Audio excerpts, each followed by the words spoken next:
Jean-Marie Lapa, c'est quelqu'un qui a roulé sa bourse dans le monde de la finance, de 99 jusqu'à nos jours, pratiquement 24 ans de microfinance, à travers notamment ACEP Cameroun, où j'ai pratiquement fait toute ma carrière, en occupant presque tous les postes de responsabilité, notamment agent de crédit, superviseur de crédit, chef d'agence, les ressources humaines, où j'ai été formateur jusqu'à mon départ lié à une petite maladie qui m'a un peu embêté.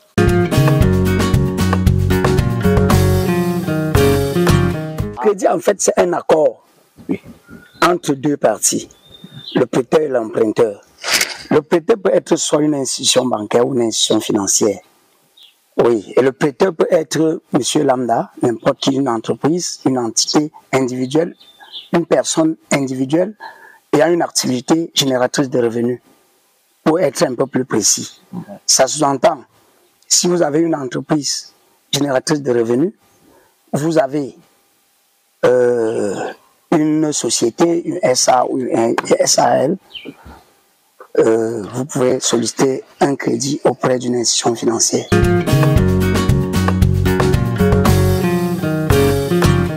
Puisque à la base, c'est soit l'emprunteur qui va vers le prêteur, c'est-à-dire un homme d'affaires qui va vers une banque de la place ou bien vers une institution financière selon son besoin et selon son projet à réaliser.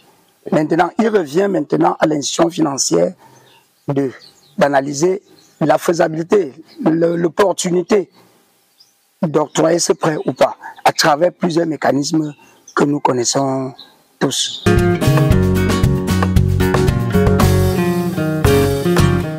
Le meilleur client, c'est celui vers qui nous nous rendons. Et nous pouvons descendre sur le terrain en phase de prospection et nous rendre compte que le besoin du client est révéler le besoin auprès de l'emprunteur.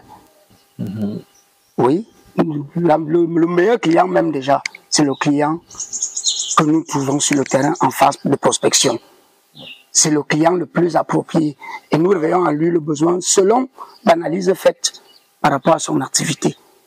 Donc dans la plupart des cas, dans les institutions financières, la prospection est prioritaire et est recommandée pour tous les agents de crédit et tous les acteurs du crédit.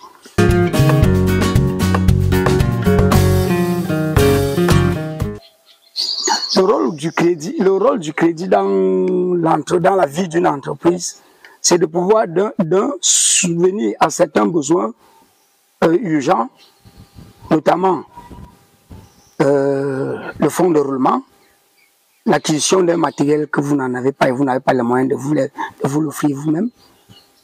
Même le paiement des salaires, ça passe par là. L'extension de l'activité, la réalisation d'un projet à venir, ou bien la finalisation d'un projet en cours. Donc le crédit a un rôle essentiel dans la vie d'une entreprise.